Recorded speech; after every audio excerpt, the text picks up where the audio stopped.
ललकी चुनरिया ओढ़ने अब छठी मैया।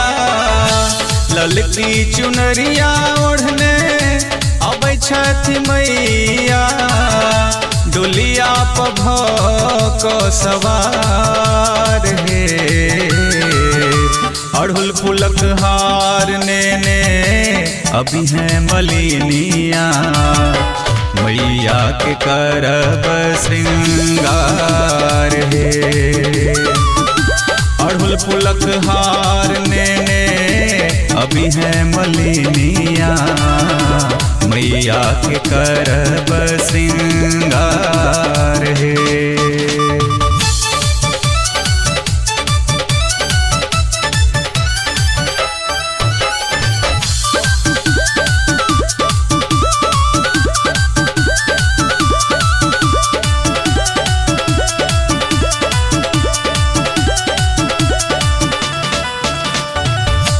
गैया के गोबर सो अंगना निपायल।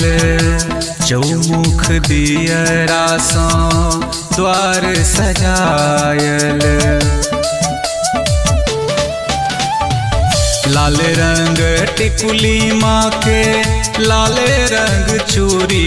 हाथ लाल मेहंदी मैया लाले मुख पान। मैया लागे दुलरी।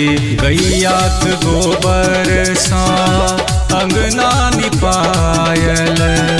चौमुख दियरा सा द्वार सजायल। मैया उचैठ वाली ललसा पुरावती। मैया उचैठ वाली ललसा पुरावती। दुखिया के सुनती पुकार है। अड़हुल फूलक हार ने अभी हैं मलिनिया। मैया के करब श्रृंगार है। अड़हुल फूलक हार ने अभी हैं मलिनिया। मैया के करब श्रृंगार है।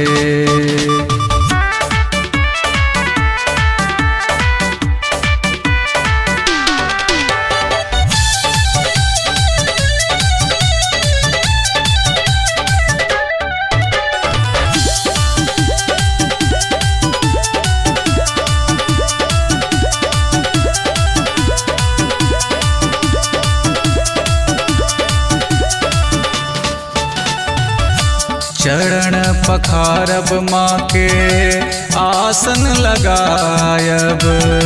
चरनामृत सा कंठ जुरायब। चरण पखारब माँ के आसन लगायब। चरनामृत सा कंठ जुरायब।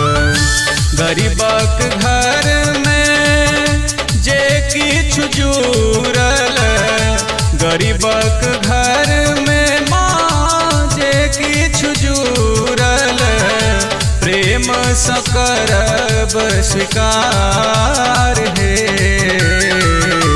टुटली मरैया में एली मोर आंगन।